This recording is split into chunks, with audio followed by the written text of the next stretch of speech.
Assalamualaikum warahmatullahi wabarakatuh.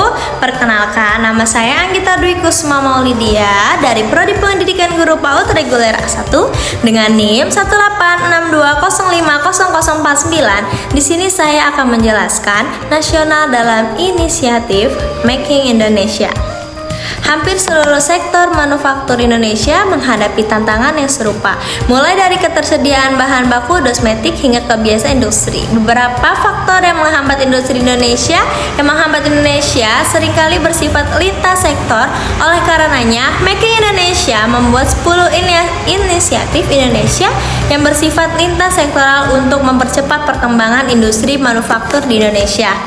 1. Perbaiki alur aliran barang dan material. Indonesia bergantung pada impor bahan baku maupun komponen bernilai tinggi, khususnya di sektor kimia, logam dasar, otomotif, dan elektronik. Indonesia akan memperkuat produksi lokal pada sektor hula dan menangkap melalui peningkatan kapasitas produksi dan mempercepat adopsi teknologi. Indonesia akan mengembangkan rancangan jangka panjang untuk perbaikan alur aliran barang dan material secara nasional dan menyusun strategi sumber material.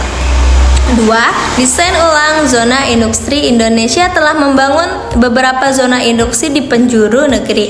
Indonesia akan mengoptimalkan kebijakan zona-zona industri ini, termasuk menyelarasakan peta jalan sektor-sektor dan menjadi fokus dalam Making Indonesia 4.0 secara geografis, serta peta jalan untuk transportasi dan infrastruktur.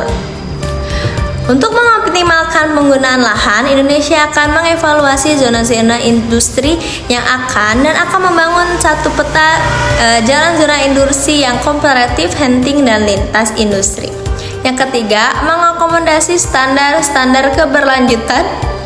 Komunitas global telah menyuarakan kekhawatiran terkait keberlanjutan di berbagai sektor.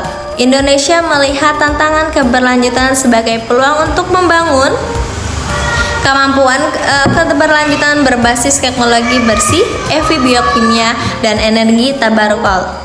Oleh karenanya, Indonesia akan berusaha memenuhi persyaratan keberlanjutan di masa mendatang, mengidentifikasi aplikasi teknologi dan peluang pertumbuhan raham Indonesia, serta mempromosikan lingkungan yang dikondusif, termasuk peraturan pajak dan subsidi. Untuk investasi yang ramah lingkungan. 4. Memberdayakan UMKM. Hampir 70% tenaga Indonesia bekerja sama. Usaha mikro pemerintah Indonesia berkomitmen untuk mendukung pelaku usaha UMKM dengan membangun Flamtom Corridor untuk UMKM petani dan pengrajin, pembangun serta sentra teknologi dalam rangka meningkatkan akses UMKM terhadap akuisisi teknologi dan memberikan dukungan mentoring untuk mendorong inovasi. 5. Membangun infrastruktur digital nasional untuk mendukung peta jalan Making Indonesia 4.0. Untuk mendukung peta jalan Making Indonesia 4.0, Indonesia akan melakukan percepatan pembangunan infrastruktur digital, termasuk internet dengan kecepatan tinggi dan digital kapabilitas dengan kerjasama pemerintah, publik, dan swasta untuk dapat berintegrasi di teknologi digital seperti cloud, data center, security management, dan infrastruktur broadband.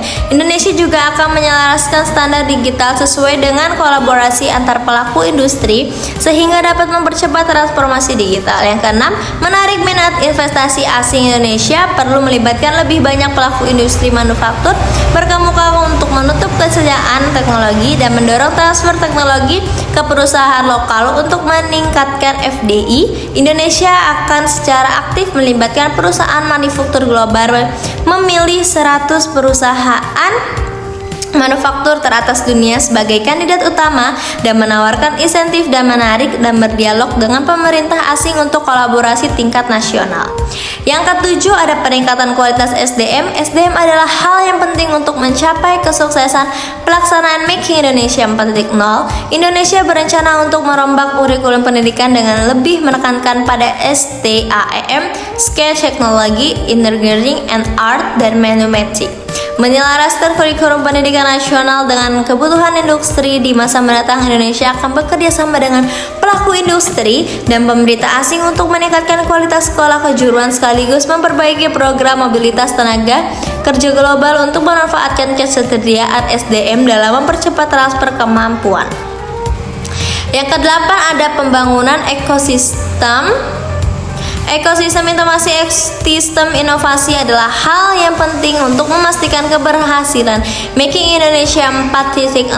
Pemerintah Indonesia akan mengembangkan cetak biru pusat inovasi nasional, mempersiapkan percontohan pusat inovasi dan mengoptimalkan regulasi terkait termasuk di antaranya yaitu perlindungan hak atas kekayaan intelektual dan insentif fiskal untuk mempercepat kolaborasi lintas sektor, diantaranya pelaku usaha swasta atau BUMN dengan universitas.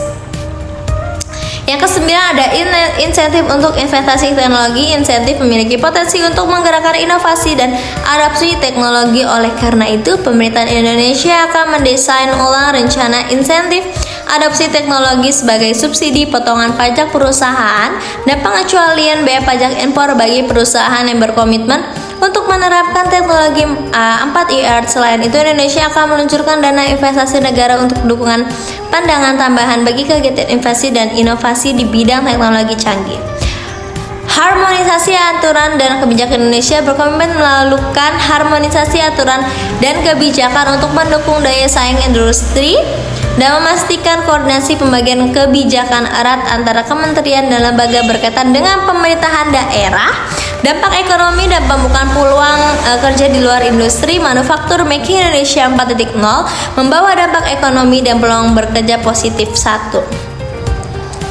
Implementasi Making Indonesia 4.0 yang sukses perkiranya